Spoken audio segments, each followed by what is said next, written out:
Hey guys, so here we are again for our third video of the Intro to Stock Trading Patterns series. So we have the ascending triangle and the bull flag as our first two. Those are two bullish patterns, and so now we're going to talk about some bearish ones. So the first one we're going to talk about today is the descending triangle. So here's a little picture of it. So pretty much like it says here, we have our support level, and then we have a downtrend. So as we can see, these keep getting lower and lower, it keeps bouncing off that support, and the idea is that as this triangle closes up, as these get lower and lower, it'll break out to the downside. So we're waiting for it to break under that support level, and then, like I said, the idea is that it's a break to the downside. Once again, with all these, it doesn't always happen, so that's why you want to wait for confirmation that it is going to happen, or that you have more of confidence, I guess, in the trade going the direction you want it to.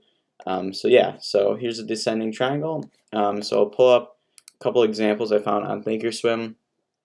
So the first one, this top one here, we have BABA here. So I pulled it up on the 180-day 4-hour time frame. So it's a little larger time frame. So as you can see here, we have our support level here, about this 170-ish mark, 172.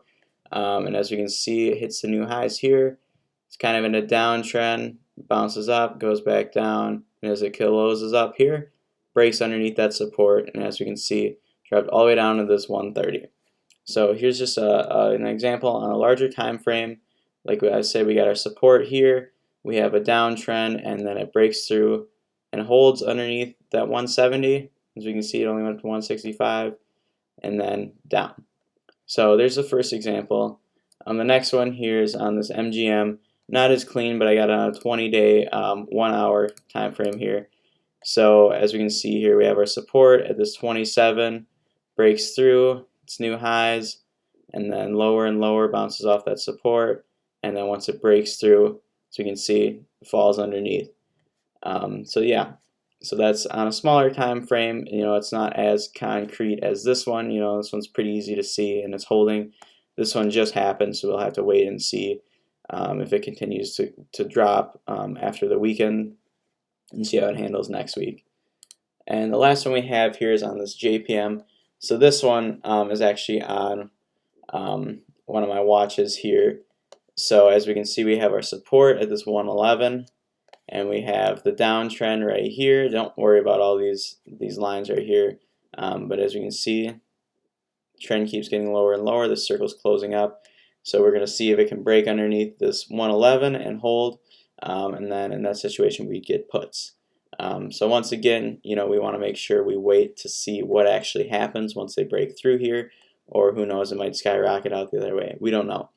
So we just want to wait for confirmation before we get into a trade and make sure our confidence is there in the trade, and then we just let the stock do what it does, and we react to it. So there's a couple examples of the descending triangle. Once again, we have our support level here, and then we have a downtrend, and as that triangle closes up, the idea is that it will break out to the downside.